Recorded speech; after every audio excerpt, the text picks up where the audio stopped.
dia berhasil. Kok ada yang soleh tapi nggak hafal-hafal, ibadah asa getolnya dia rajin, itu juga baiknya Allah. Kalau pengen masuk surga, di depan gerbang surga ada tulisan spanduk baliho gede, yang boleh masuk sini hanya yang sudah hafal 30 juz. So mahal, balik lagi nggak mungkin.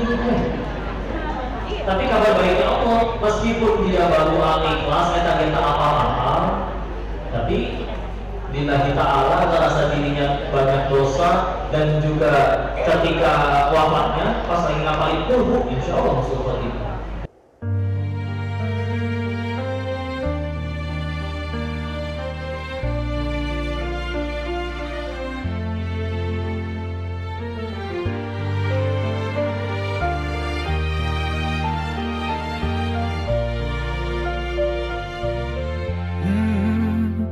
يا من صليت بكل الأنبياء.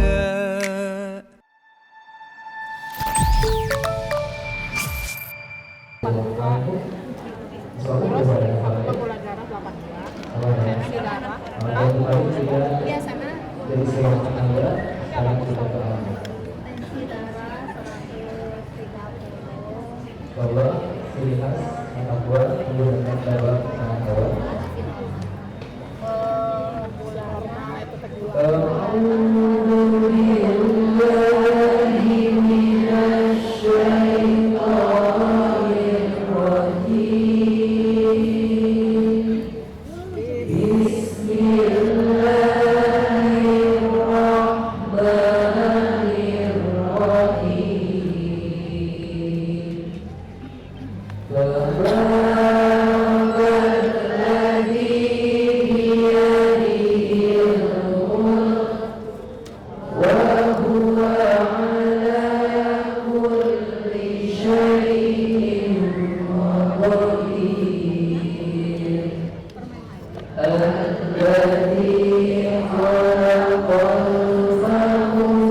Assalamualaikum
warahmatullahi wabarakatuh.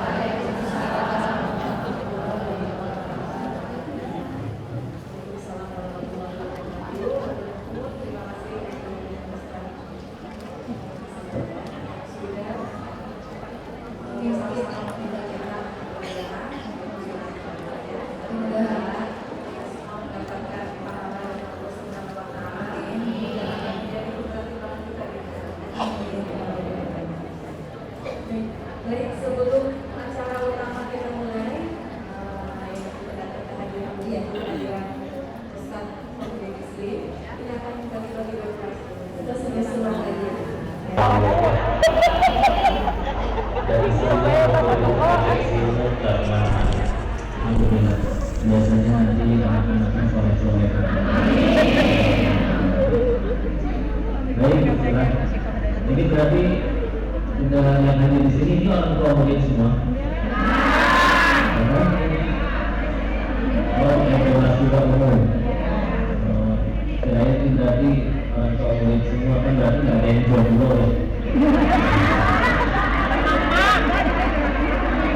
Ada yang apa sih harus saya dia jomblo.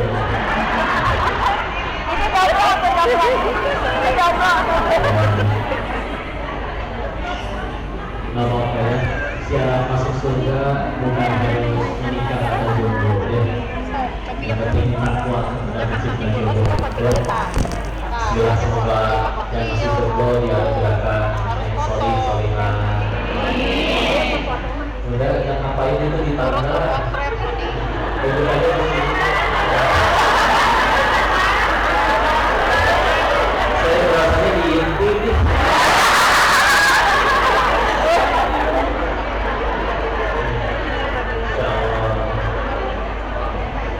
Mudah sehat semua ya. Apa judul kita hari ini?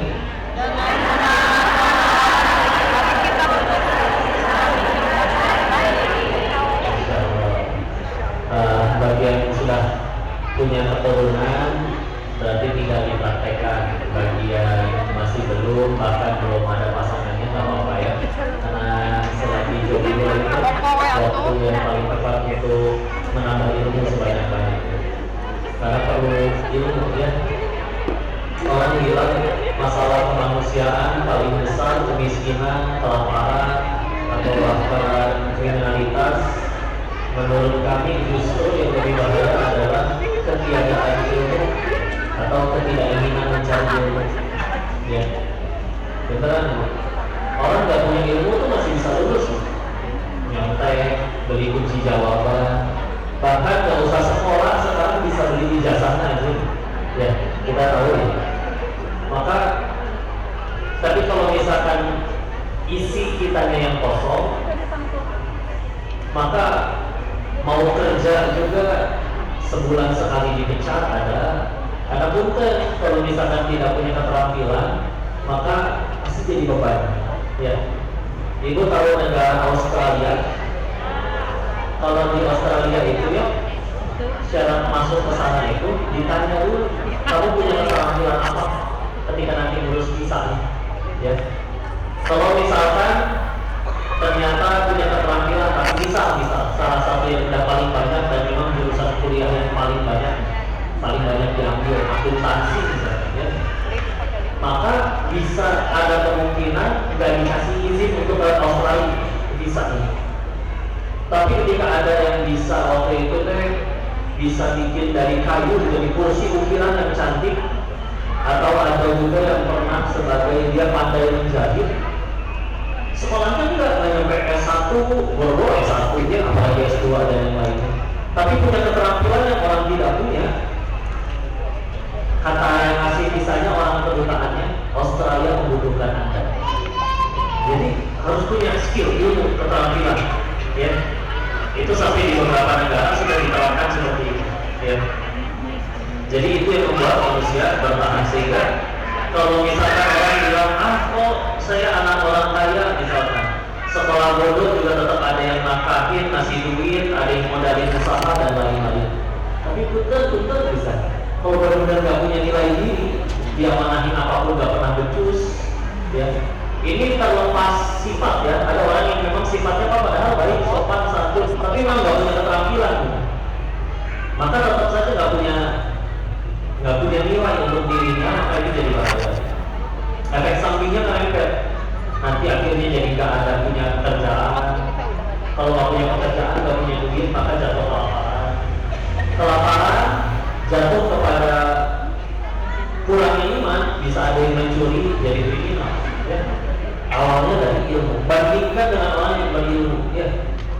Selain Allah yang sudah menegaskan ya fa'illahu alladziina aamanu minkum walladziina utul ilma darajat. Quran surat 58 Al-Mujadalah ayat ke-11. Kalau pengen ditulis cepat 58 11. Jadi sebelah kiri nomor surat, sebelah kanan nomor ayat. Ya 58 11. Di situ memang Allah tegaskan Allah mengangkat derajat orang yang punya ilmu. Ingin ya, ulama-ulama terdahulu jelasin ilmu itu kayak begini. Ia adalah mahkota yang tidak terlihat, tapi membuat ucapanmu ditaati. Ya. Coba nanya ke Pak Guru atau nanya ke Ibu belajar masak, nanya ke juru masak. Meskipun dia nggak pakai mahkota, kita dengerin nggak nasihatnya. Ya, begini ya. Dan ilmu itu ibarat harta yang ringan untuk dibawa tapi tidak bisa dicuri. Coba ibu punya emas atau perak atau uang cash 1 miliar misal, Repot tidak bawanya? Kantongin susah, dimasukin dompet gak muat, dicuri takut, dibawa repot, ya. Makanya sekarang laku dalam bentuk uang, ya di ATM atau di mana. Maka ilmunya pun tidak bisa dicuri. Apakah kita pernah lihat ada orang gimana coba cara nyuri ilmu? Ustadznya lagi tidur, kupingnya dicolokin flash disk gitu, nanti diambil datanya nggak bisa. Ya. Atau kiai jalannya agak berat sebelah, tengkleng gitu. Ada itu. Kenapa Pak Kiai? Iya kebanyakan baca kitab, jadi kepalanya berat sebelah. Nggak mungkin. Ya. Makin banyak ilmunya, makin kokoh. Bukan kokoh Cina ya maksudnya. Bukan kokoh ya. Bang Dennis adalah seorang kokoh yang kokoh gimana? Susunan kata. Tapi begitu. Sehingga nasihati dan ingatkan atau bahkan ini berlaku kepada siapa saja karena memang menuntut ilmu talabul ilmi fardhu ala kulli muslim, wajib bagi seluruh orang yang ngakunya muslim ya berislam. Maka dulu nasihatnya kayak gini, keraslah kamu kepada dirimu sendiri karena nanti dunia yang akan datang dengan lembut kepadamu ya. Tak keras sama diri sendiri, dunia datang dengan lembut ya. Lihat orang-orang yang udah pada telah membuktikan dirinya dengan upaya, ilmu, prestasi, gigih, tekun, rajin, dunia datang nyari. Tapi kalau kita luput sama diri kita sendiri, nah, buat ke anak-anak misalnya ya, nanti dunia yang datang dengan keras menegur kita. Yang lain juga nggak bikin PR, yang lain juga nggak belajar, nggak ngapalin. Silakan, kau masih bisa hidup. Kalau ibu umurnya panjang, ibu tidak akan cukup hati untuk misalkan karena kamu mau belajar, ibu nggak mau nafkahin kamu. Oh enggak, ibu nggak akan cukup hati untuk itu. Tetap, ya. Orang dan Indonesia termasuk negara paling dermawan. Ya. Banyak sekali orang digerakkan hatinya oleh Allah untuk mau bersedekah. Lo masih bisa hidup pas sekedar hidupnya, masalahnya kata dia Hamka juga kalau sekedar hidup mah kambing di kandang juga hidup ya. Monyet, kucing, semut juga pada hidup ya. Tapi kan beda, kita nggak mau disamakan seperti hewan ya. Tapi kalau kita tidak keras sama diri kita sekarang, kita hanya lembek, nanti dunia datang dengan keras. Pahitnya dengan pahitnya pengangguran, dengan pahitnya kelaparan, atau kadang dengan pahitnya dihina tetangga, pahitnya dijulitin waktu reunian, yang gitu-gitu ya. Walaupun sekali lagi Tuhan kitanya bukan omongan makhluk, tapi kan dia tentu merasa tidak enak, tidak nyaman ya.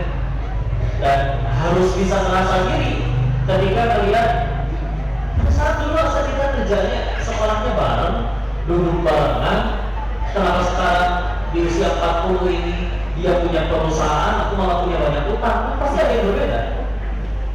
Kenapa ada orang yang hidupnya tuh lebih berhasil gitu, makannya sama, latar belakangnya kadang lebih berat daripada kita bisa jadi ya.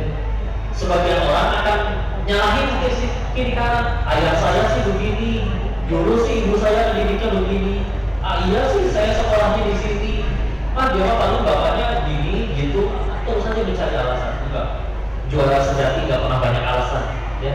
Salah akui, kalah berjuang lagi, cari apa yang diperbaiki ya. Gak sibuk nyalain orang. Emang dengan kita nyalain orang, dunia jadi lebih baik kan? Di kantor ada masalah, iya pak, udah saya bilangin, dia salah dulu sih. Selagi udah ada yang disalahin, dia tenang, nambah takwa enggak, nambah soleh enggak ya. Tapi ngomongin jago kan gak enak ya. Keras benar, keras sama diri kita, nanti dunia ada yang keras. Sampai bisa dikatakan seperti ini di dunia sekarang kan. Kalau orang udah sukses, kentut aja dianggap kata mutiara ya. Tapi kalau belum jadi apa-apa, belum membuktikan apa-apa, meskipun dirinya punya begitu banyak potensi, IQ tinggi, cerdas iya, rajin iya, semangat iya, tapi kalau memang belum membuktikan apa-apa, ya omongan seindah apapun justru dianggap kentut. Kebalikannya ya. Kalau orang lain lagi ya.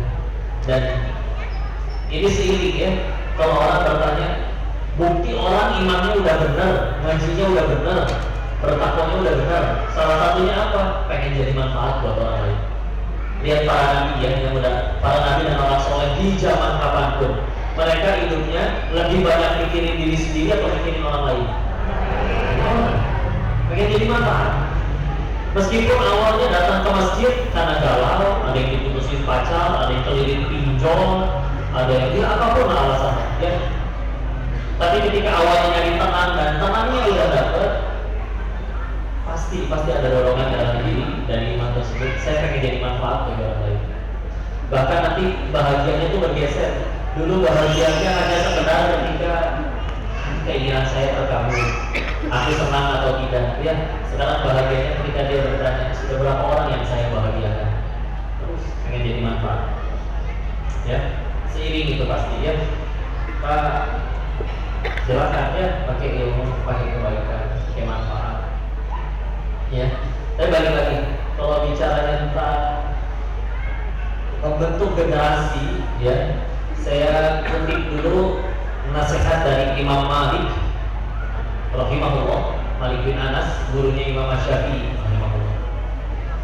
Beliau pernah nasihati ya, kalau kita terjemahkan, siapapun, kapanpun, dimanapun, tegas ini, ya, tidak akan mungkin bisa mencetak generasi jadi baik. Tidak bisa, kata beliau, kecuali dengan satu cara. Berapa cara? Ya, kecuali hanya dengan satu cara, yaitu menggunakan cara sebaik-baiknya manusia mendidik sebaik-baiknya generasi. Ini kering, maaf ya. Menggunakan cara sebaik-baik manusia mendidik sebaik-baik generasi. Siapa sebaik-baik manusianya? Rasulullah Muhammad SAW. Siapa generasi terbaik yang beliau bimbing? Generasi para sahabat, ya. Kan kata Nabi, generasi terbaik adalah yang generasi itu lalu setelahnya. Yang sejaman sama Nabi para sahabat, ya. Lalu menghasilkan nanti para tabi'in, lalu tabi'in. Kalau dibagikan dalam kurun waktu, sebagian ulama berpendapat itu orang-orang yang lahir di tahun 200 Hijriah. Kadang ada yang menyebutnya istilah generasi salafus sholih. Generasi, kalau secara bahasa, salaf kan artinya terdahulu. Ya, jadi orang-orang soleh di zaman dulu. Ya.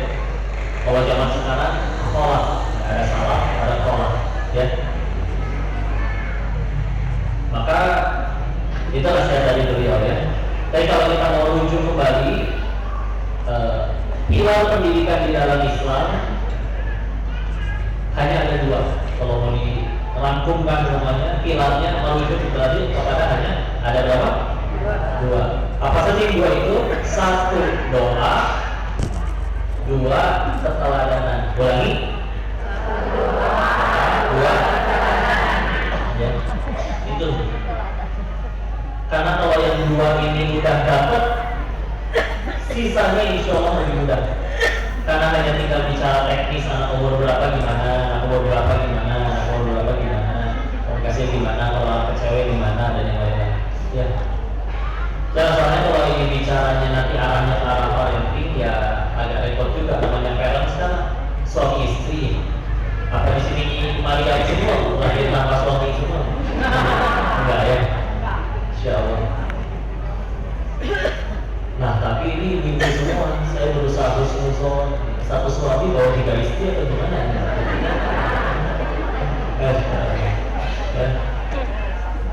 Saya istilah ya. Sedangkan ini fakta, sekedar fakta yang lain ya. Ada di Al-Quran percakapan antara orang tua dengan anak. Kami dapati dari guru tafsir kami disebutkan ada 17 kali. Berapa kali? 17. Yang 17 itu, satu dari 17 adalah percakapan antara ayah, ibu dengan anaknya. 3 kubu. Ada ayahnya, ada ibunya, ada anaknya. Yang dua dari 4 dari 17 tadi adalah percakapan antara ibunya saja dengan anaknya. Ya.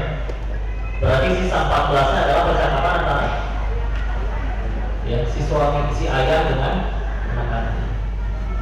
Jadi ternyata dari 17, 14 adalah percakapan ayah dengan anak. Ya, salah satu bahan kandungan karena bisa jadi mencegah bahasa kadang-kadang orang tua ayah yang penting saya tiap bulan udah ngasih duit, tolong itu di rumah jadikan anak-anak soleh-solehah, itu gimana ceritanya? Ya. Sedangkan yang lebih sering datang hanya transferannya, bukan orangnya. Masih mending kalau masih transfer ya. Ada yang orangnya hilang, transferannya juga nggak datang. Ya. Bang Toyib. Maka ya itu renungan ya. Kayak kita balik lagi tadi bicara tentang doa dan keteladanan. Izin saya sudah mengulang ini di sebagian majelis, tapi kita rekap lagi ya. Bicara tentang doa, pertama saya tanya dulu, waktu Rasulullah Muhammad SAW menerima wahyu pertama, Iqra bismi rabbikal ladzi khalaq, ayat 1 sampai 5. Itu beliau diangkat menjadi nabi atau diangkat menjadi rasul? Bedain dulu deh berarti. Nabi atau rasul bedanya apa? Nabi mendapat wahyu dari Allah untuk dirinya sendiri yang tidak diperintahkan menyampaikan kepada umatnya. Kalau rasul dapat wahyu dari Allah lalu diperintahkan menyampaikan. Jadi bedanya di situ. Nah, waktu Iqra bismi rabbikal ladzi khalaq ayat 1 sampai 5 turun, waktu itu Muhammad SAW diangkat jadi nabi atau rasul? Nabi betul ya. Nabi. Kenapa? Karena di ayat 1 sampai 5-nya. Terima kasih Ustaz. Bisa berkait. Di ayat 1 sampai 5-nya di dalamnya tidak ada perintah untuk berdakwah. Ya. Perintahnya disuruh apa ini? Baca ya, dan tugas lainnya. Baik. Nah, terus kapan kok diangkat jadi rasulnya? Gak lama kejadiannya, memang tidak lama berselang. Lalu beliau pulang. Gak lama pun akhirnya turun surat ke-74. Mudaththir dulu ya. Ingat ayat 1 sampai 7-nya. A'udzu billahi minasyaitonir rajim. Bismillahirrahmanirrahim. Ya ayyuhal muddaththir qum fa'anzir wa rabbaka fakabbir wa thiyabaka fatahhir wal rujza fahjur wa la tamnun tastakbir wa li rabbika fasbir. Nah, ayat keduanya disuruh bangkit fa'anzir dan berikan peringatan. Nah, udah disuruh tuh nyampein ke orang-orang ya. Tapi ternyata sebelum diperintahkan berdakwah, turun satu surat sebelum Al-Mudaththir. Surat 73-nya, surat Al-Muzammil. Di Al-Muzammil apa memang perintahnya? Bismillahirrahmanirrahim. Ya ayyuhal muzammil qumil laila illa qalila nisfahu wa yunqus minhu qalila aw zid 'alaihi wa rattilil qur'ana tartila. Ayat keduanya bangkit juga. Tapi min laila dari sebagian malam illa qalila, kecuali cuma sedikit. Disuruh bangun malam bu. Kira-kira Nabi disuruh bangun di malam hari, di tengah malam atau sepertiga malam, suruh ngapain? Sholat tahajud. Dan ini jauh sebelum Isra Mi'raj. Nabi udah disuruh tahajud dulu sebelum Isra Mi'raj. PR-nya besar ya. Kita bahas kondisinya waktu itu. Nabi diturunkan di tempat walaupun di situ masih ada Ka'bah, tapi di sekelilingnya tidak kurang ada 360 patung berhala. Di tempat yang banyak kemusyrikan, banyak perbudakan, manusia diperjualbelikan, wanita bisa diperjualbelikan, wanita bisa dijadiin kado, ya.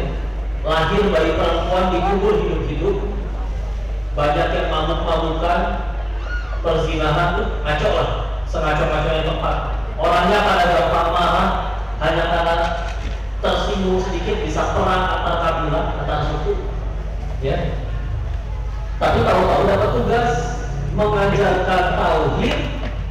satu dunia, mulainya di tempat dari yang tidak bertauhid.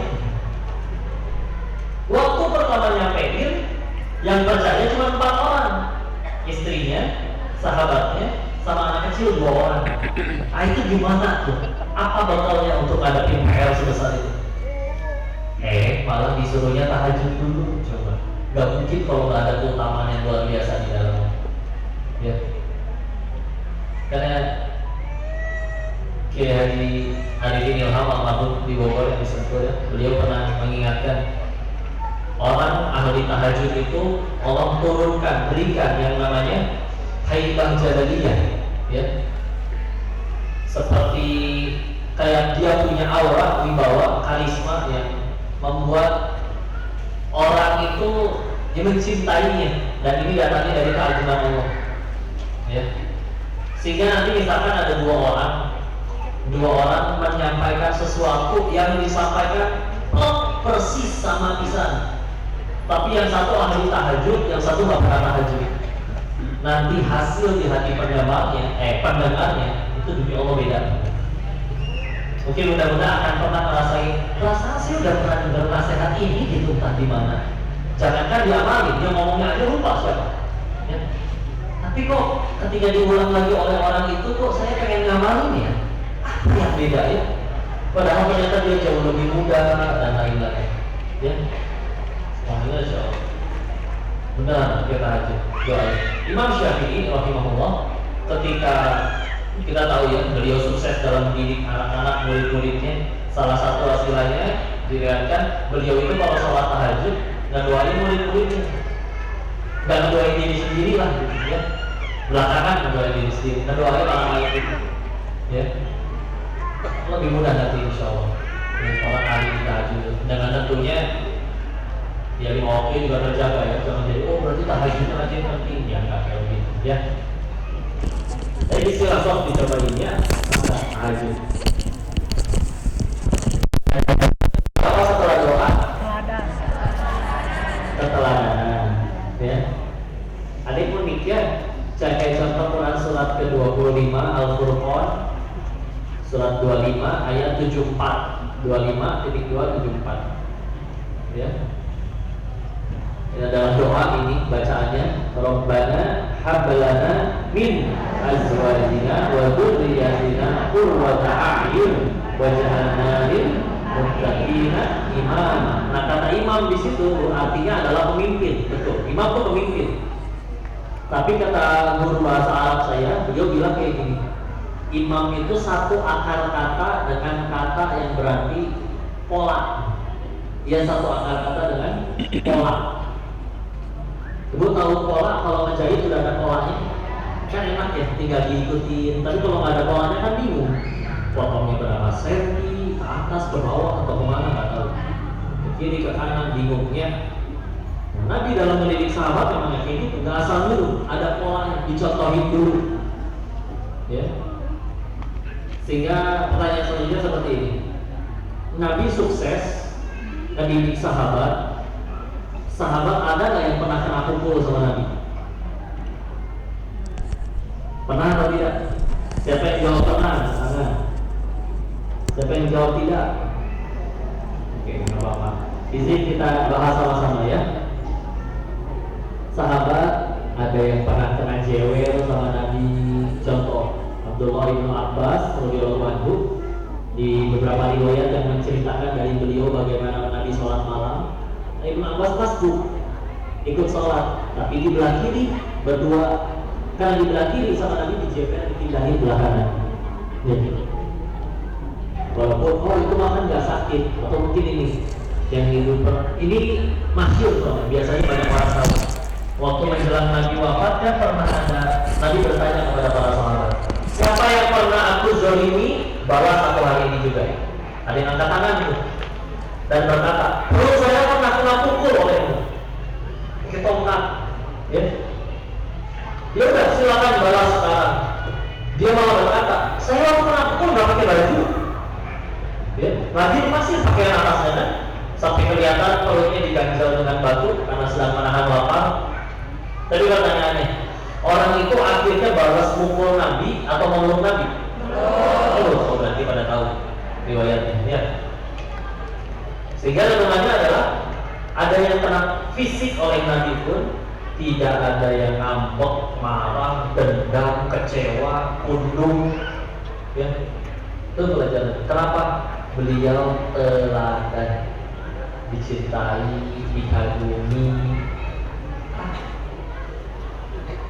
Ibu ngefans sama siapa misalkan gitu ya, terus ditegur atau kadang bahkan kalau misalkan dijewer gitu ya, belum tentu mana karena yang ngelakuin adalah tokoh idola.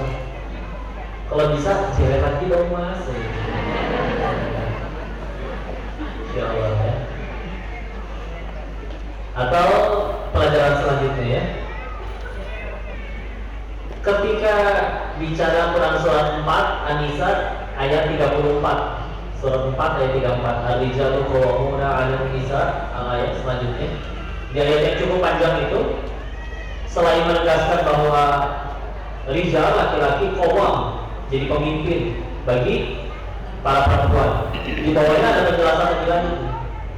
Kalau kita khawatirkan istri berperilaku lusius, membangkang, ada 3 langkahnya. Kata Allah, kata Quran ya. Yang pertama disuruh apa ya? Nasihati. Ya. Nasihat yang baik gak mempan kok. Maka gimana? Tinggalkan dari tempat tidurnya. Bisa ranjang ya. Ya, tapi ya masih serumah aja. Misalkan pindah ke sofa depan atau pindah ke kamar lain. Jangan pindah ke rumah janda kemana gitu. Gitu ya. Masih gak mempan, ditinggalkan dari tempat tidurnya. Kata Al-Quran diapain? Ya kan? Dipukul. Tapi ingat ya, ini ada aturan yang begitu banyak, panjang terkait memukul tersebut, yang nggak boleh di wajah, nggak boleh meninggalkan bekas, nggak boleh. Masya Allah ya, itu bukan mukul yang sampai masuk UGD.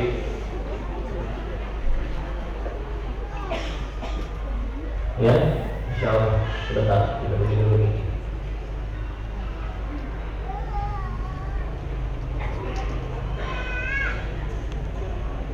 Sudah, suaranya terdengar jelas. Ya kalau ini mah jelas ya kan di sini. Saya nanya ke sini di situ. Ya, ya, maaf ya. Jadi ibu orangnya responsif ya. Sikap ibu cocok jadi ibu RT. Sikap, ya. Lanjut. Oh ya, alhamdulillah ada yang jawab jelas. Ya. Ya Allah. Lanjut ya. Nah tapi kalau kepada anak-anak dan istrinya, Nabi tidak pernah memukul. Tidak pernah. Kenapa? Karena baru sampai di tingkatan nasihat saja udah mempan mengubah orang lain. Mau ngedengerinnya, orang pada mau ngedengerin dan mau berubah karena nasihat. Mungkin ini yang menjadi kekurangan kita.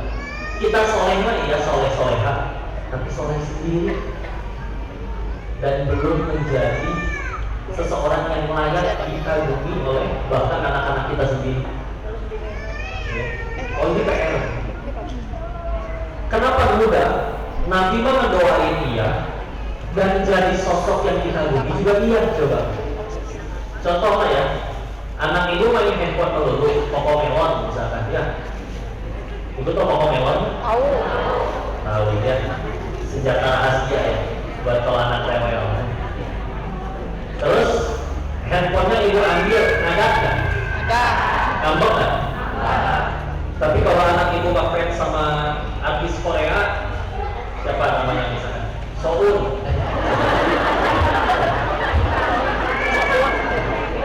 Ya siapa ya? Orang-orangnya tinggi, putih, langsing kayak bihun ya. Terus datang ke Bandung ngambil HP anak ibu yang lagi main game melulu, handphonenya diambil sama idolanya, ngambek nggak handphonenya diambil sama idolanya? Mungkin itu kita belum jadi orang tua yang layak diidolakan. Ada bapak ibu gurunya enggak di sini? Biasanya kami ajakin nanti masuk ke tiap kelas, wali kelasnya masuk ke tiap kelas, bagiin kertas kosong ke masing-masing anak, sampaikan instruksi, dikasih waktu 5 menit ya, nanti tolong tuliskan keutamaan, kelebihan, kebaikan orang tua kalian. Sebagai nanti tes ya. Tapi saya kasih bocoran dulu ya, apa yang biasanya terjadi. Jangankan 5 menit, ada yang 30 menit juga masih ngabul, lalu hebat ya. Naon harus kasih bapaknya. Si mama lagi mikirin apa kebaikan si mama, dia minum nengok tangan, ini dicit, masih biru kayak nih belum sembuh. Kaki bekas kemoceng masih ada. Susah tidak? Bagi anak-anak susah ya. Kalaupun ada, paling kadang sederhana, suka nganterin di sekolah, itu mah tukang ojek juga bisa, bukan kalau maaf ya. Jadi standar orang tua baik, masa cuma sekedar nganterin ke sekolah, itu gitu nggak nambah lagi lagi. Seolah bingung, ini berarti harus ada yang diperbaiki, betul? Dan kami menemukan walaupun amat sangat sedikit, ada anak yang sampai minta kertas lagi karena belum selesai menuliskan keutamaan orang tuanya. Dan ketika dilihat kualitas anaknya, ini anak menurut saya disuruh belajar, udah semangat belajar, lebih punya adab kepada teman-teman dan gurunya, orang tuanya juga jadi manfaat di masyarakat, jadi tokoh ya. Nah ini ya. Ketika si anak itu udah kagum kepada orang tuanya, kalau ditanya saya pengen jadi orang seperti, pengen jadi apa, pengen jadi seperti mama, pengen jadi seperti papa, oh itu beda. Tinggal mudah-mudahan, kadang ada juga kagum sama bapaknya, tapi bapaknya memang gak ngajarin kebaikan ya, kagum sama papa, soalnya si papa mah bandar judi misalnya gitu ya. Di luar sana ada yang kayak gitu soalnya, tapi kan nanti jadi dosa jariah. Makanya sebelum punya sesuatu yang layak dikagumi orang kan perlu ilmunya ya.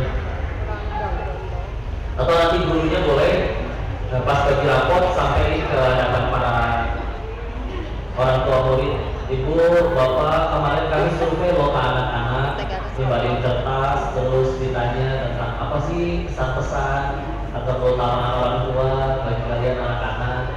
Oh gitu ya, Pak Guru, Bu Guru, ya mau lihat nggak kertasnya? Oh boleh sini, saya mau lihat. Pasti kasih. Ini kosong kan? Iya, begitulah. Karena Anda tidak meninggalkan kesan apapun untuk anak Anda. Berani ngomong gitu gak coba Pak Guru ya? Kadang-kadang ada yang kayak gitu. Kadang yang dia ingat dari ayahnya adalah tiap pagi berangkat, malam anaknya udah pulang, bapaknya baru pulang. Ketemu cuma pagi udah berangkat kan, nggak ada waktu. Kadang nggak ada liburnya, nggak ada apa-apa. Sedangkan itu waktu yang tidak bisa diputar kembali ya. Harus hadir. Dan setidaknya kalau misalkan ada batasan yang memang tidak bisa hadir terkait, ya namanya juga berjihad di jalan Allah mencari nafkah. Jangan lupa tajam doanya, jangan lupa. Didikan Ramadan. Dan memang juga harus kompak dulu, kadang juga jadi masalah belum kompak. Minta pengen beli sepatu baru, kata papanya jangan lah, masih bagus, kata ibu. Gak usah tahu si bapak, udah kita beli aja segini. Bingung. Jadi akhirnya nanti kan ya itu dia ya.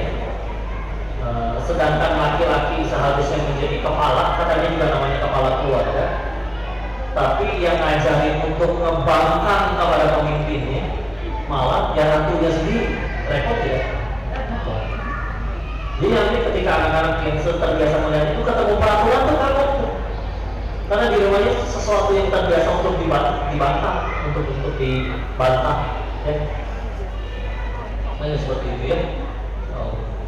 Jadi ini dia tentang keteladanannya. Karena nanti sisanya istilah tinggal bicara teknis lebih mudah. Masalahnya kadang kita banyak belajar begitu banyak macam teori. Oh kalau anak umur segini ini cara komunikasinya, ada hukumnya, ada komunikasinya, ada alat-alatnya, ada metodenya dan lain-lain. Tapi doain enggak, bangun tahajud, boro-boro tahajud, zuhurnya 2:30, asalnya 5:30, subuhnya 8:30 kan. Misalkan ya. Begitu, teladan juga nggak ngasih. Kalau saya nyuruh anak saya sholat, iya waktunya sholat memang. Tapi bukan kita cemberut, tidak sebahagia ketika sinetron dimulai. Anda lihat anak juga. Ya. Nggak, pasti ada sesuatu. Ya. Sampai ada yang dijadiin jadi iklan itu. Ada iklan di Malaysia ini, ada si ibu lagi sholat duha. Lalu tetangganya memang dia serak-serak becek begini. Tetangganya nelpon, diangkat karena masih anak. Masa itu sambil Allah aminah halo, nggak mungkin ya. Ditanya, anak kamu, ibu kamu mana, mama mana? Lagi sholat duha, tante, si ibu teh senang. Tidak tahu ya sholat duha. Beres sholat, si anak teh dibilang, tante, soleh, ini belum jajan. Si anak bingungnya, tadi mau itu kan ya. Besoknya si ibu keasikan maraton nontonnya. Jadi baru sholat asarnya 5:30.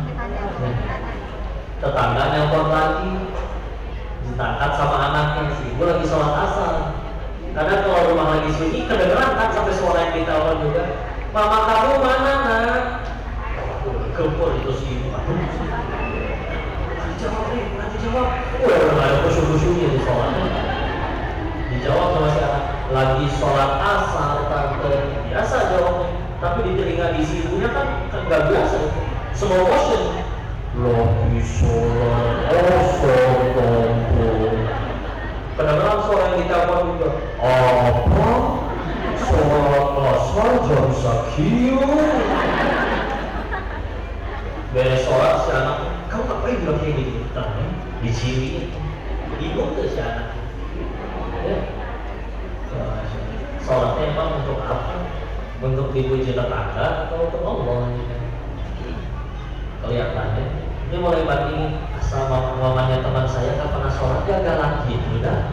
Kenapa apa saya sholat rajin jadi galak? Gitu nanti bisa sampai ada anak-anak yang begitu bilang sholat yang bikin orang jadi jahat. Ya. Orang sadar punya dosa, sadar gak pengen selamanya maksiat, pengen memperbaiki diri. Katanya tempat orang baik itu di masjid. Tapi udah gimana? Baru dia taubat, boro-boro punya kaki syar'i, cuma ada kain itu dia dibuntel-buntel, belum tahu caranya nonton di YouTube untuk jadi pendukung di tiungnya. Dan gitu masih adanya cuma ada celana panjang sama kemeja, belum gamis dulu. Masuk ke masjid pengen ikut pengajian karena pasti dia sendiri dilihatin dari atas sampai bawah. Sambil ada pandangan yang sinis dan lain-lain. Nah, jadi bisa ada yang gak jadi dulu ke masjid. Terus akhirnya dia pergi maksiat ke tempat minum-minuman misalkan. Karena lagi galau, gak fokus minum tumpah. Minta maaf, pengen gantiin gelas. Oh enggak apa-apa, udah gak apa-apa. Itu tadi minumannya apa? Nanti kami bawakan yang baru ya, gratis. Kenapa lebih mahal? Lebih lama tempat maksiat. Kalau akhirnya dia jadi yang katanya tempat orang baik aja kayak gitu, orang-orang nauzubillah siap nanggung dosa jadiannya. Harus beneran makin ngaji mah makin pengen jadi kebaikan pasti. Ya.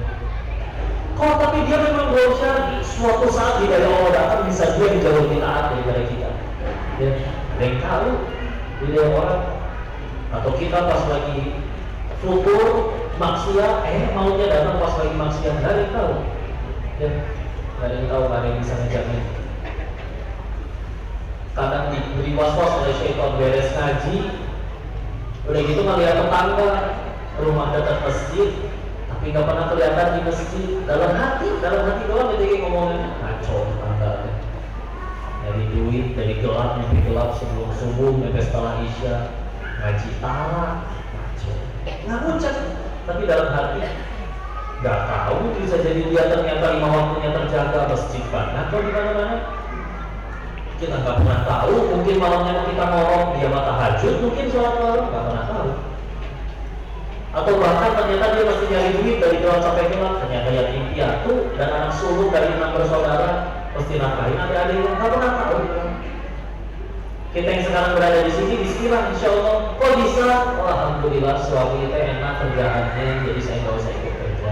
Paling juga jualan online misalnya. Terus kok enak suaminya kerjanya? Alhamdulillah ada dulu kuliah tinggi. Kok enak kuliahnya tinggi? Ya kan dulu orang tua kami mampu. Kok bisa orang tuanya mampu? Kalau ditanya terus sih ya Allah sih yang ngasih. Maka terus kita yang udah bisa nyampe ke sini ke masjid karena kita yang sudah soleh-soleha atau karena Allah yang tolong. Nah, suatu saat Allah pengen menurunkan hidayah pada siapapun, ada yang bisa ngalangin. Ya. Bagian kalau memang Allah udah benci sama yang maksiat itu, kan mudah bagi Allah mematikan orang itu detik itu juga. Karena dia masih hidup, berarti kan kata yang punya langit dan bumi aja, Allahnya aja masih kasih kesempatan. Masa kita punya hak untuk menghakimi yang begitu untuk mau diampunan, begitu tanpa mau masuk surga, mau pasti kan neraka. Padahal sampai menjadi bercandaan, oh yang gini nerakanya belah mana kok? Nah, ya. Enggak ya. Itu ya was-was ya. Manggil anak, sok ibu praktek ya. Anak di kamar, ibu di ruang tengah. Panggil, adek, nggak keluar, berdua mahal. Teriak, adek, masih belum keluar, kumaha. Ibu mahulnya, nggak jadi, adek, kata pecah tiga tuh. Ya. Si adek keluar, lari tunggang langkah.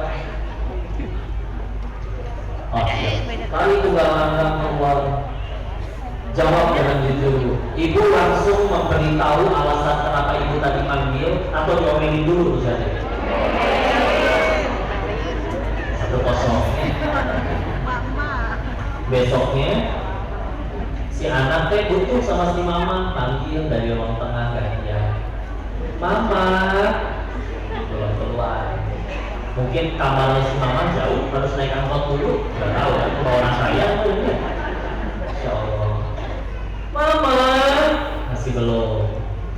Jantung mulai berdebar kencang nih ya, tapi mau nggak mau. Mama, keluar.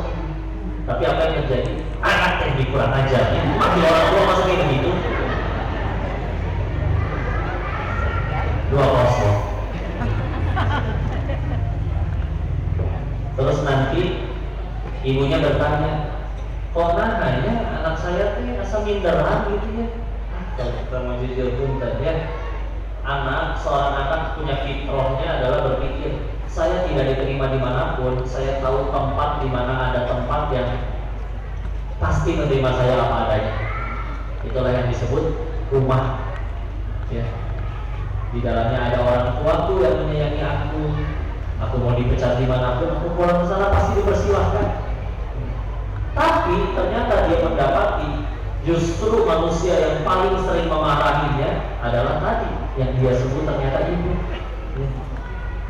Maka kalau misalnya manusia yang harusnya paling ramah kepadanya, tapi dia harus ketemu orang asing, ya wajar kalau minderan. Kita kadang rasanya kan saya udah ngingetin sholat, kan dan yang lain macam-macam ya. Tapi bisa jadi ada sifat-sifat belajar. Dan ini dorongan untuk ayo jadi teladan, jadi sosok yang layak dikagumi. Bikin karya terserah apa aja. Sukanya masak ya masak, bikin resep baru apa misalkan tempe codok, apa gitu ya. Aneh-aneh lah. Ya. Nying mozzarella.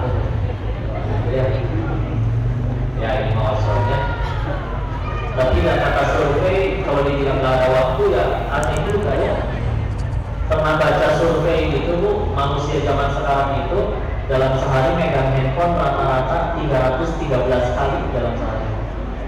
Meskipun kadang cuma turun dari motor ngecek, nggak ada WA, 2 detik di kantor. Tapi ngecek kan, sering ngecek kan.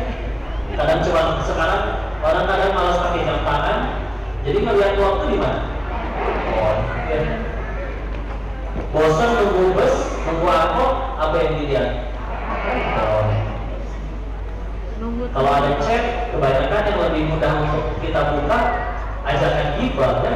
Baru dia taubat, jauhi hamba dari dosa gibah. Centung, tahu nggak?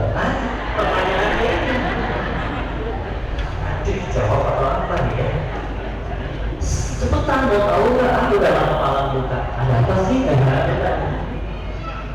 Atau kadang ada grup kerjaan isinya 10 orang, bisa-bisanya mereka bikin grup lagi, isinya 9 orang kecuali kepala cabangnya. Kira-kira apa fungsi grup tersebut?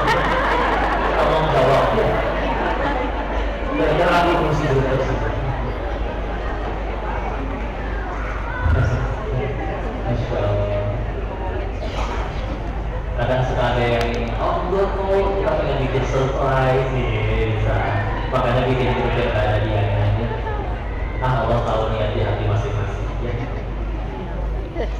Dan kadang suka ada aja gitu yang melempar bahan ya. Tahu gak?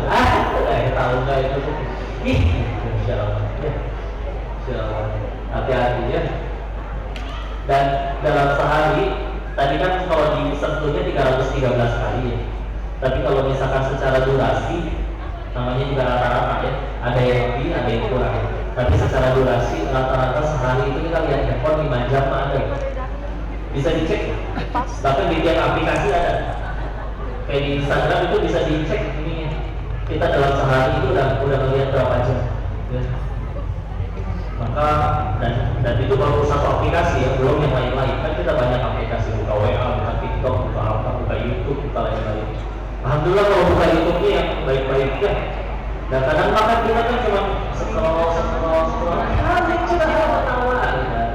Scroll ketawa lagi yang lucu ya. Habisnya waktu 2 jam. So maka untuk lihat handphone tapi misalkan ya apa mungkin kajian atau mungkin kalau ada buku yang pengen dikhatamkan, tapi kok kan buku bisa di PDF di handphone, cuma kan banyak ininya muncul terus dari atas, centung. Kalau di buku kan enggak. Tapi beneran yuk terserah silakan lagi. Yuk doain silakan, boleh didoain ketika tahajud dan jadilah orang tua yang mengagumkan. Sisanya bismillah, insyaallah jauh lebih mudah. Jauh lebih mudah. Yang repot kan tadinya teorinya udah dari profesor di Jepang. Anak ini ternyata psikologinya seperti ini, cara menanganinya seperti ini. Susah kalau justru kita masih jadi orang yang paling ditakuti sama anak kita. Dikagumi enggak, ngedoain enggak pernah. Aduh sempurna itu. Sampai ada orang anak yang gak pengen ketemu ibunya, dan ketemu aja dimarahin melulu atau disuruh keluar ya.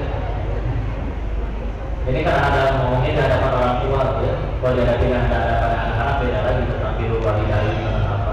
Cuman kadang yuklah jangan melulu nyalahin anak ya. Karena kadang bisa jadi ya. Bisa jadi awalnya dari kita kadang nggak nyangka juga. Ternyata dari kita sering ngomong apa, lihat umum kita minta tolong orang ya. Seperti itu ya, Masya Allah. Izin waktunya sudah dikasih kode, saya sisakan waktu untuk silakan kalau ada yang mau ditanya jawab atau didiskusikan. Saya bilang dulu pertanyaan, saat diantar mic-nya. Tadi minta diinfo di depan. Alhamdulillah atas izin Allah dan terbit kembali buku Perjalanan Mencari Allah ya. Buku tentang kebesaran Allah dalam ya hidup hambanya dari waktu dulu masih lahir di keluarga Tionghoa, sekolah Nasrani sampai jadi badan tinggi waktu masih di Thailand sampai ke sekarang. Mudah-mudahan ada pelajaran yang bisa diambil bisa dia di depan insya Allah. Sama nanti ada ajakan juga untuk berkolaborasi ya, insya Allah. Jadi disampaikan apa dulu Ustaz?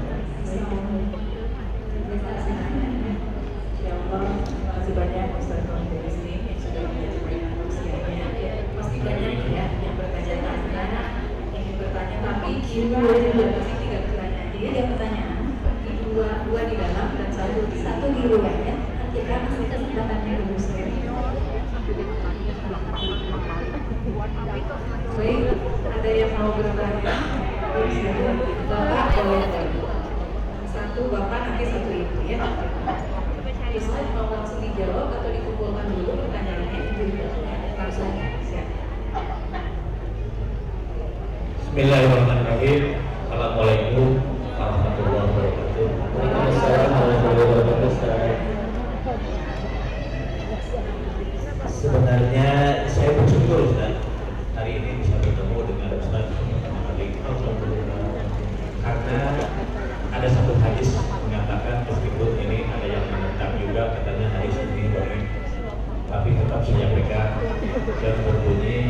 nuhun ilmu produksi cerita ilmu meskipun sampai negara Cina.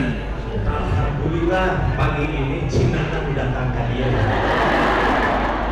Ya, dalam berangkat itu mah seorang hal ongkosnya ustaznya. Nah, pertanyaan saya sebagai dampak dari hadis itu berarti di Cina ini ada kelebihan dibanding negara lain. Nah, dalam hal ini pertanyaan saya, apa kelebihan kaum Denis sebagai Cina dibanding dengan ustaz-ustaz yang lain yang bukan Cina? Selain, yang selesai kelebihan kaum Denis selain ganteng dan muda. Ada dalam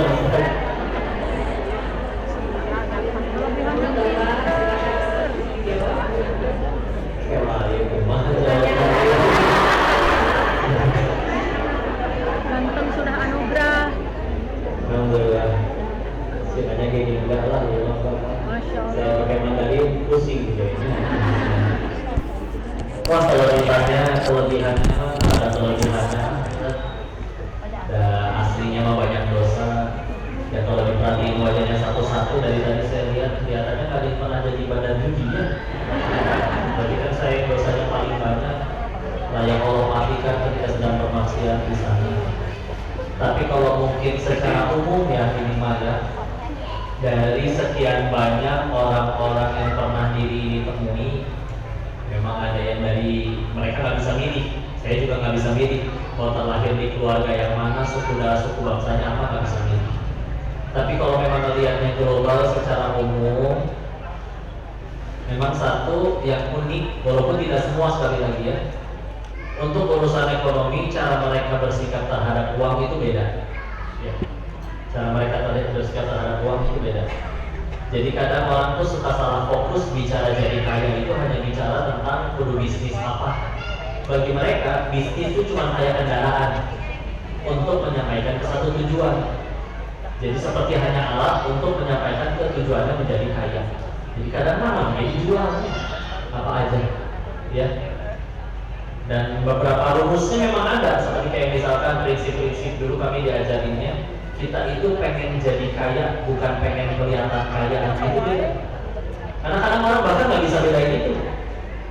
Gajinya masih rata-rata, bahkan di bawah UMR, tapi tiap kali yang baru keluar dia kecil, belum kena ribanya. Dan untuk terlihat keren, tiap kali nongkrongnya di Starbucks, yang satu gelas kopinya seharga 3 bungkus nasi padang. Berhasil sukses kan? Berhasil kelihatan sukses, tapi bukan kelihatan, tapi bukan sukses betul, ya. Tapi itu mas bagian prinsip ya. Tadi kalau bicaranya ilmu atau misalkan kecepatan belajar atau kecepatan menghafal, sejauh ini saya lihat justru ada juga orang yang mohon maaf dari suku bangsa Tionghoa juga, tapi hafalinnya lambat ada, gak bisa ngitung ada, gak semuanya jago ngitung.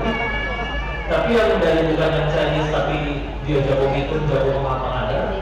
Karena ternyata hakikat ilmu di dalam Islam ternyata bukan dari IQ, bukan dari kecerdasan, tapi tergantung dari sang pemilik ilmu mau menitipin ilmunya kepada kita. Jadi sehingga itu menunjukkan keadilan Allah. Siapapun yang akhirnya berupaya melalui Allah agar dititipi ilmu, dia berhasil. Kok ada yang soleh tapi nggak hafal-hafal? Ibadah asa getol ya, dirajin. Itu juga baiknya Allah. Kalau pengen masuk surga, di depan gerbang surga ada tulisan spanduk baliho gede. Yang boleh masuk sini hanya yang sudah hafal 30 juz. Balik lagi nggak mungkin. Tapi kabar baiknya Allah, meskipun dia baru al-ikhlas, kita apa-apa, tapi lillahi ta'ala merasa dirinya banyak dosa dan juga ketika wafatnya pas lagi ngapalin kulhu, insya Allah masuk kita. Daripada yang udah 30 juz, Allah titipi hafalan itu 30 juz, tapi setiap kali dia jadi imam, ngambek.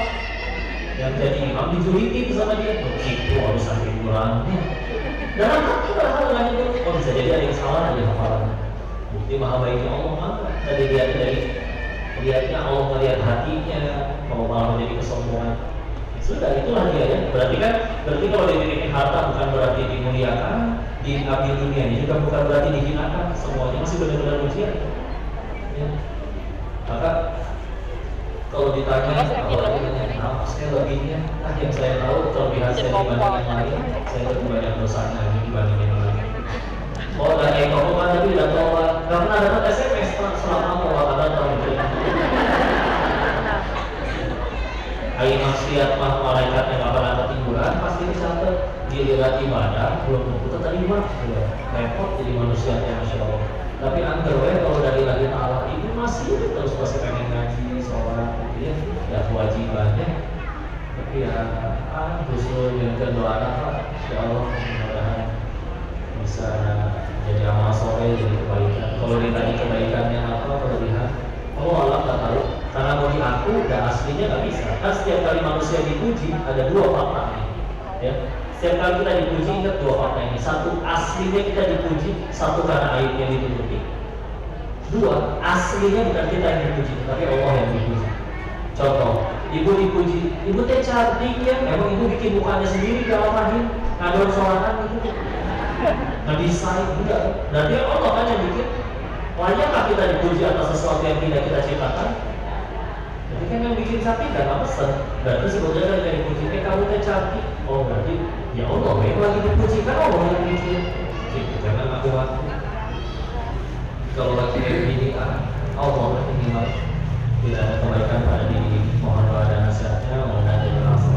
Dan maha adilnya Allah, maha baiknya Allah. Siapapun yang berupaya mengejarnya, kita datang berjalan, dia datang berlari. Kita jalan selangkah, dia datang berlari. Kita jalan sehasta, dia mendekat sedepak, ya terus berjalan di jalan ini. Kalau nggak kuat lari silakan berjalan, nggak kuat jalan alongan gimana? Tapi yang penting jangan putar balik, terus berjalan. Ya. Nanti Allah yang datangkan karunia. Ada yang dianugerahi lebih cepat apa, ada yang ditolong lebih mudah paham dan lain-lain. Ya. Mohon doanya saja, mohon Allah yang dan bisa jawab pertanyaan. Lanjut, pertanyaan selanjutnya. Terima kasih Ustaz. Yang kedua dari tadi kata yang belum ini,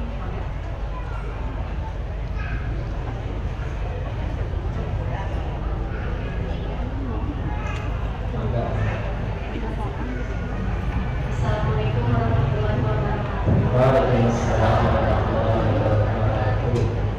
Izin bertanya Pak Ustaz.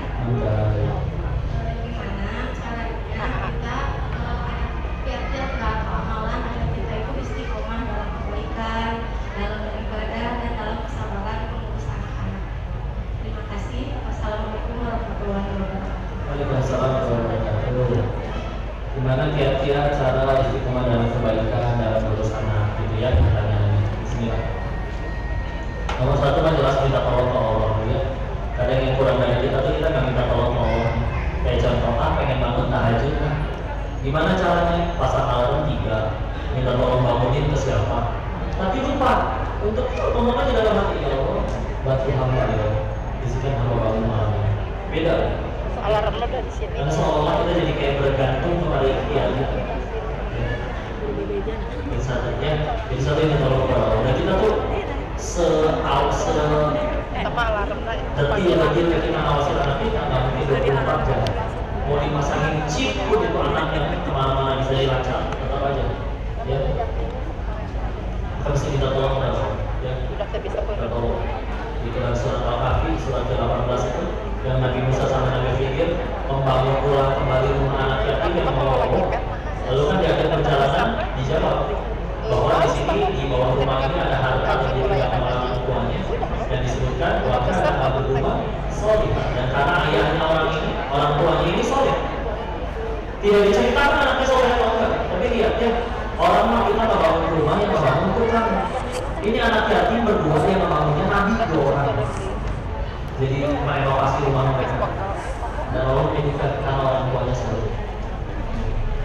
Oh, Masya Allah. Dan di situ diceritakan padahal orang tuanya udah meninggal, anak-anaknya masih pada kecil, belum bisa nyari nafkah sendiri. Tapi kalau sudah menjadi orang tua yang diridhoi oleh Allah, maka Masya Allah, Allah yang turun tangan untuk menjaga anak kita tersebut. Ya. Kalau saya bilangnya anak kita, seolah saya menikah sama dia. Maaf ya. Anak-anak semuanya ya. Itu satu ya. Selanjutnya kalau tadi sudah disampaikan ya kepalanya, yang selanjutnya sudut pandangnya yang diubah. Kalau kita masih melihat sesuatu dari sudut pandang aku untung atau rugi, ya. Kalau melihatnya dari sudut pandang untung rugi atau aku suka atau tidak, makanya sampai ada orang-orang yang berpikiran bahwa kayaknya punya anak tuh nggak enak. Sampai ada ajakan untuk child free gitu. Nggak pengen punya anak karena anak dianggap sebagai orang. Sampai jadi kayak gitu, lihat ya. Sampai lihat di mana rumah ya, di Jepang banyak film porno karena di sana orang pada nggak mau nikah. Di Korea banyak drama romantis karena orang di sana perceraian itu tinggi, jadi bikin seolah-olah tuh rumah tangga tuh indah gitu ya. Cuma di Indonesia saya bingung, kok yang banyak film azab ya?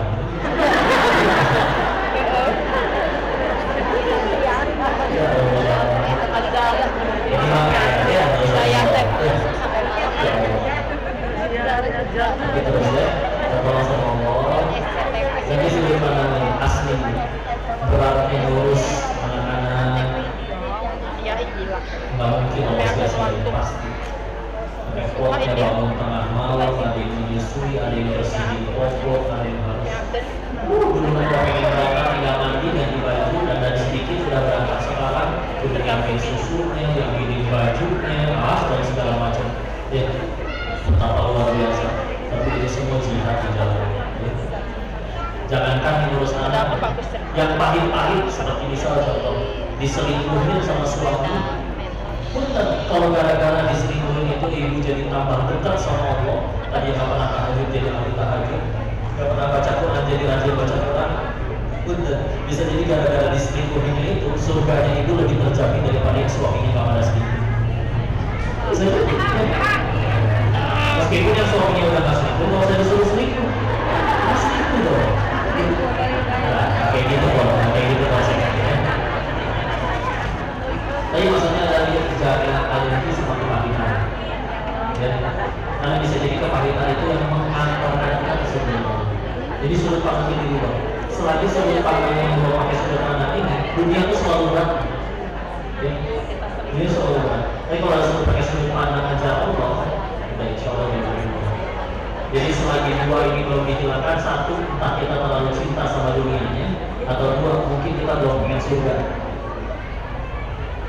Padahal semua kepahitan itu punya Allah akan ada yang sia-sia. Ingat, pahit kan cuma dua ujungnya. Kalau nggak gugurin dosa, pasti meninggikan derajat. Udah cuma itu doang. Dan kita perlu dua-duanya untuk tambah dekat ke surga. Jadi nggak bismillah apa-apa. Ya, sisanya kalau pengen istiqomah, guru-guru kami beda jawabannya ketika ditanya tentang ini. Ada yang berkata, ya tinggal dicari ilmunya. Jadi tahu fadilah keutamaan amal ini apa, kalau ditinggalkan kerugiannya apa. Ada yang bisa termotivasi dengan begitu loh.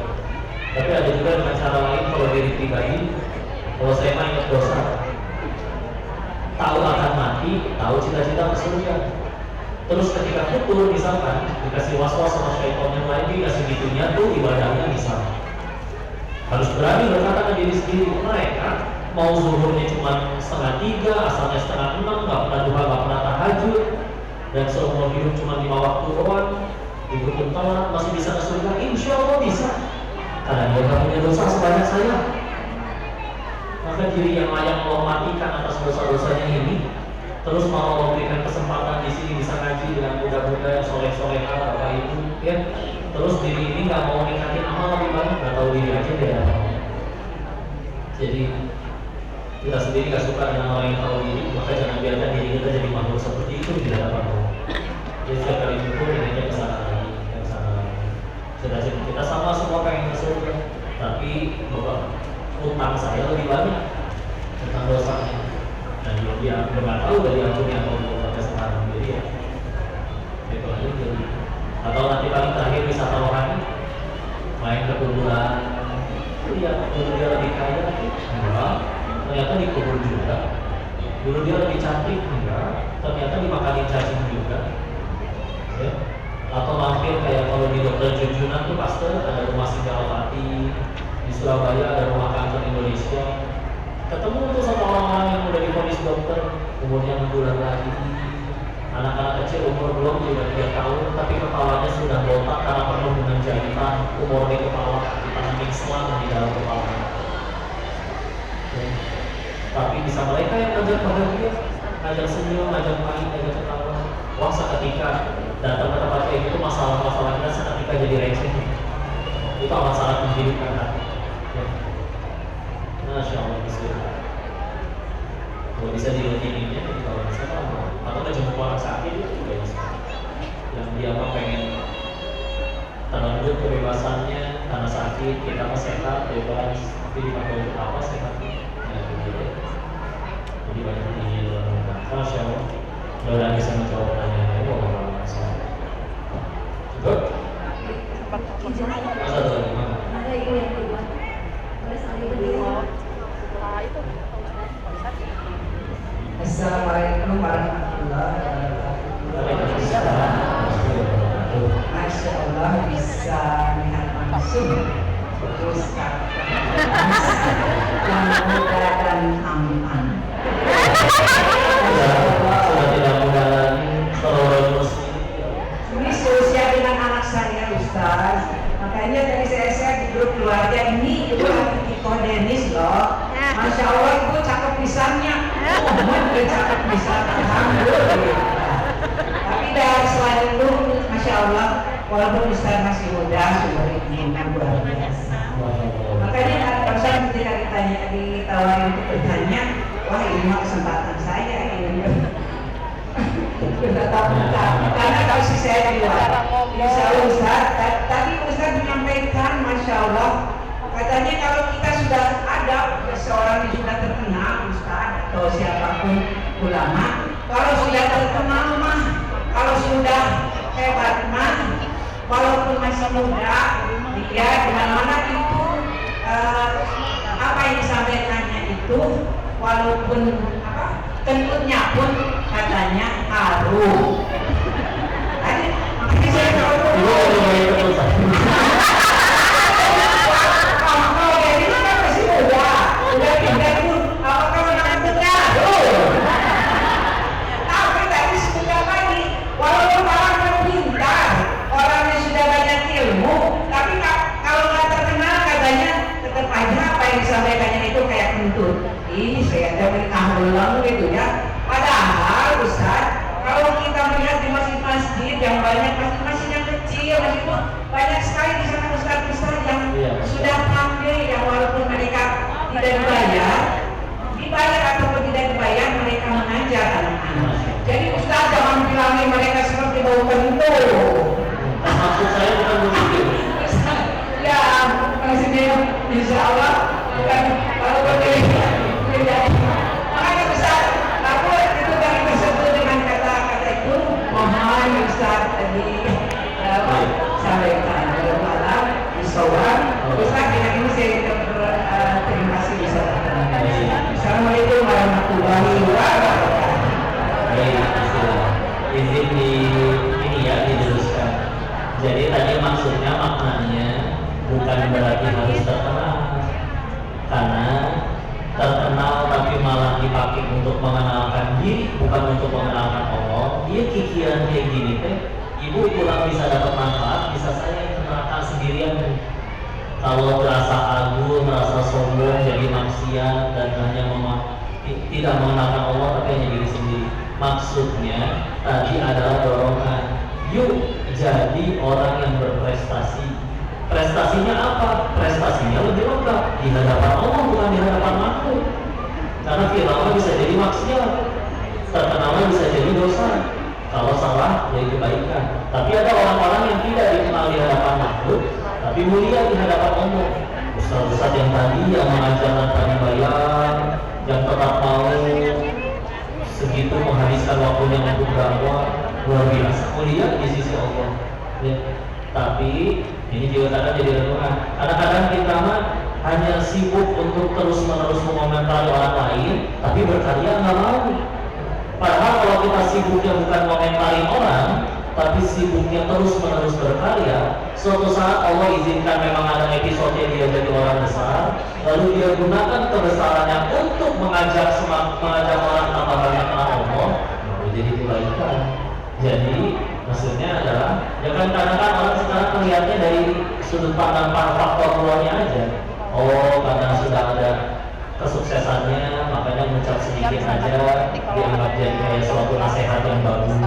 Dan saya sama sekali tidak bilang kantun saya wangi, tidak sama sekali. Ya. Silakan tanya ke Indah bagaimana kantun saya, seperti apa omongannya. Berkali-kali nyaris berubah menurutnya. Jadi maksudnya adalah yuk jadi orang yang berprestasi, agar nanti kalau sudah berprestasi dan dikenal, bukan jadi bukan, tapi jadi lebih mudah mengenalkan Allah kepada semakin banyak orang.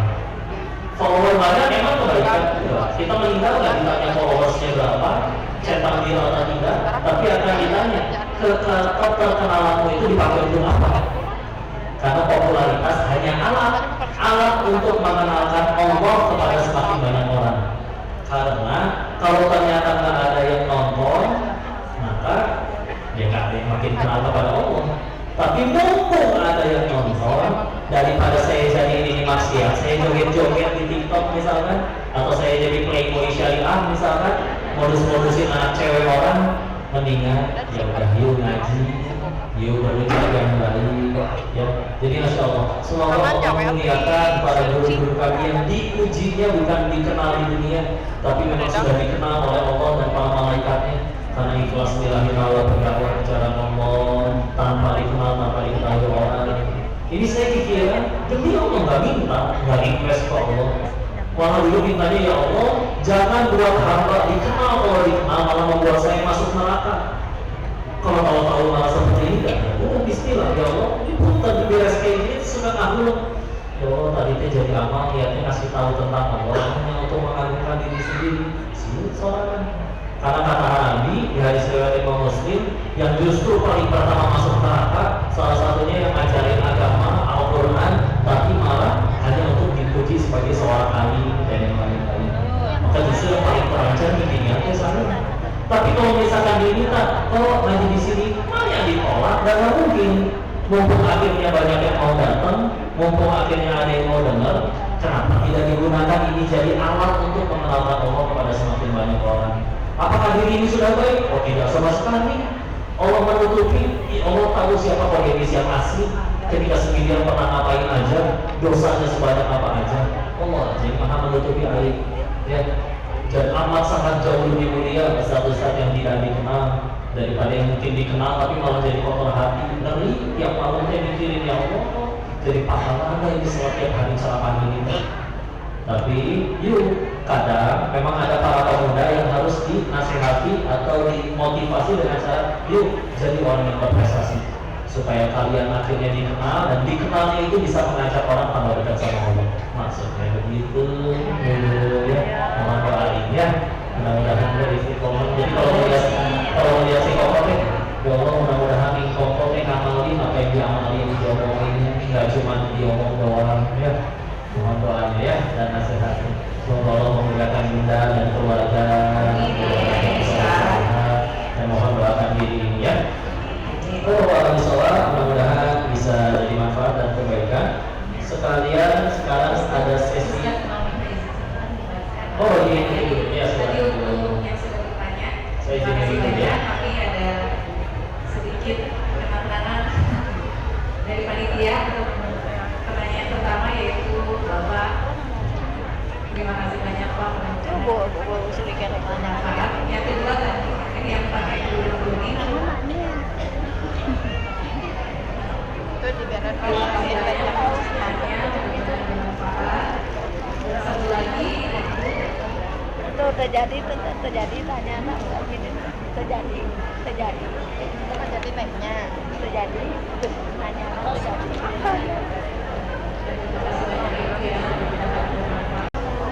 Baik, kalau kita tutup doa ya.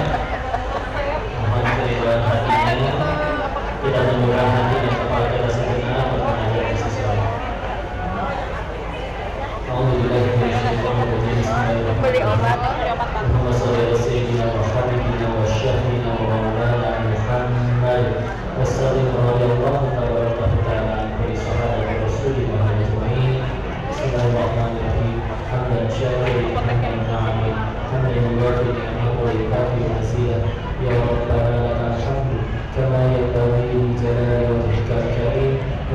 سلطانك. اللهم صل على سيدنا محمد وعلى آل سيدنا محمد. لا إله إلا أنت سبحانك إني كنت من الظالمين. اللهم اغفر للمسلمين والمسلمات والمؤمنين والمؤمنات الأحياء منهم والأموات. اللهم اغفر لنا ولوالدينا وارحمهم كما ربونا صغارا. يا مقلب القلوب ثبت قلوبنا على دينك. اللهم أعنا على ذكرك وشكرك وحسن عبادتك. Ya Allah, berkahi majelis ini ya Allah. Ajarkan ilmu yang bermanfaat saja kepada kami ya Allah. Jadikan sisa usia kami hanya mengejar ridho saja ya Allah. Jadikan Kau yang paling berkuasa di hati kami ya Allah. Ya Allah, terimalah amal soleh kami ya Allah.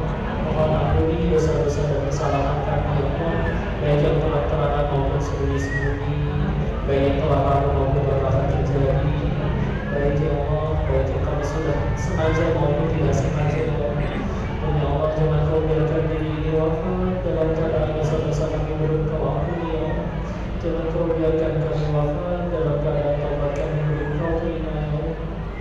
Ya Allah, mudahkan kepada kami pasangan yang soleh-solehah, mudahkan kepada kami keturunan yang soleh-solehah. Amin amin. Rabbi habli minas solihin, Rabbi habli minas solihin, Rabbi habli minas solihin, Rabbi habli min ladunka dzurriyyatan thayyibatan innaka sami'ud du'a. Rabbi la tadhurni fardan wa anta khairul warithin. Rabbi ij'alni muqimas shalah wa min dzurriyyati rabbana wa taqabbal du'a. Muliakan kedua orang tua kami ya Allah. Izinkan kami bisa menjadi pahala jariah bagi mereka ya Allah. Terimalah amal soleh mereka dan berkahi muliakan guru-guru yang menjadi wasilah ilmu untuk kami dan anak-anak kami ya Allah. Berikan ganjaran terbaik di sisi untuk Allah. Allahumma inna as'aluka ilman nafi'an wa rizqan thayyiban wa amalan mutaqabbalan. Allahumma inna as'aluka ridhaka wal jannah wa na'udzu bika min sakhatika wan nar. Allahumma inna as'aluka husnul khatimah wa na'udzu bika min su'il khatimah. Rabbana atina fid dunya hasanah wa fil akhirati hasanah wa qina adzaban nar. Subhana rabbika rabbil izzati amma yasifun. Wassalamun ala mursalin walhamdulillahi rabbil alamin. Alhamdulillah.